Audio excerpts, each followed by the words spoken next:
असम में एक भीषण रेल हादसा सामने आया है, जहां सैरांग नई दिल्ली राजधानी एक्सप्रेस हाथियों के एक झुंड से टकरा गई।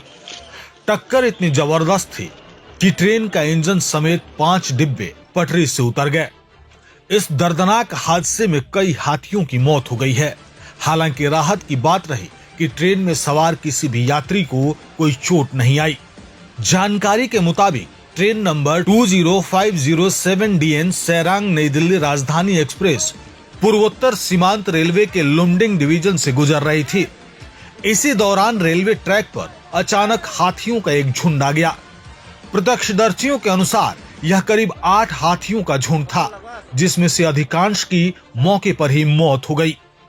यह हादसा ऐसे इलाके में हुआ है जिसे आधिकारिक तौर पर हाथियों का गलियारा नहीं माना जाता। लोको पायलट ने ट्रैक पर हाथियों को देखते ही तुरंत आपातकालीन ब्रेक लगाए, लेकिन तेज रफ्तार होने के कारण ट्रेन समय पर नहीं रुक सकी और हाथियों से टकरा गई।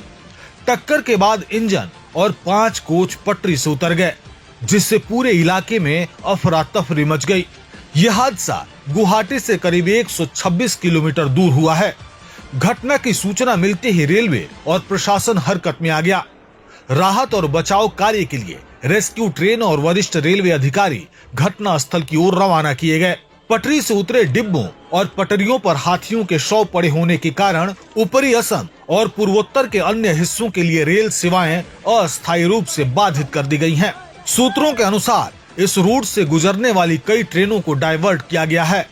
रेलवे की तकनीकी टीमें मौके पर पहुंचकर पटरी की मरम्मत और ट्रैक क्लियरेंस का काम तेजी से कर रही हैं, ताकि जल्द से जल्द रेल यातायात सामान्य किया जा सके। प्रभावित डिब्बों को अलग करने के बाद ट्रेन को गुवाहाटी के लिए रवाना कर दिया गया। गुवाहाटी पहुंचने पर यात्रियों की सुविधा के लिए अतिरिक्त डिब्बे जोड़े जाएंगे और इसके बाद राजधानी एक्सप्रेस अपनी आगे की यात्रा फिर से शुरू करेगी। इस हादसे ने एक बार फिर असम और पूर्वोत्तर क्षेत्र में जंगली जानवरों और रेलवे ट्रैकों के बीच बढ़ते टकराव को लेकर गंभीर सवाल खड़े कर दिए हैं। वन्य जीव संरक्षण और रेल सुरक्षा को लेकर समन्वय की जरूरत पर भी चर्चा तेज हो गई है।